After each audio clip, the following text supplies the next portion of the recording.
Kung ganito nga naman kagaling ang chef, hindi ka lang mapapabilit, mapapakain. Papaapuyin pa ang experience mo.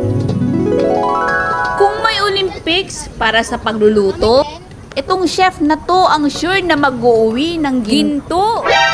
With skills like that, pati ako napapawaw na lang habang nanunood. Ito yung tipo ng fried rice na hindi lang sinasaing, pinaglalaroan pa ng apoy. Alam nyo na yan mga beshi.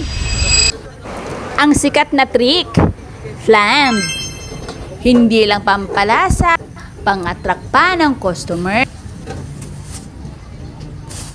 Sino ba naman ang hindi bibili kapag ganito ang nakita mo sa food festival, di ba?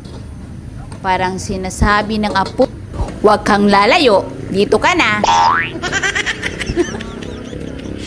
Tama nga ang kutob namin.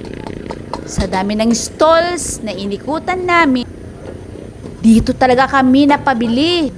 Sa tindi ng presentasyon, parang automatic, nakaka-hypnotize ng tiyan. Ang astig, di ba? Nagpapakita ng apoy pero chill lang. Kayang-kaya pang makipag-usap habang nagluluto. Pero mabilis pa rin. Sa kanya parang walang ka-pressure-pressure. Pero sa amin, nakaka-excite. Wow! Ang obra maestra niyang fried rice with toppings, hindi lang mukhang masarap, talagang malasa bawat kagat. Ang hirap pagdesisyon minsan, pero sa trick pa lang ng chef, alam mong panalo. Minsan talaga, hindi lang lasa ang hinahanap natin, kundi yung experience na napapangiti ka habang kumakain. Sorry naman, tao lang, nabubulol din minsan. Kaya sa susunod na trip nyo, mag-abang-abang na kayo ng mga chef na may dalang magic. Lasa, panalo.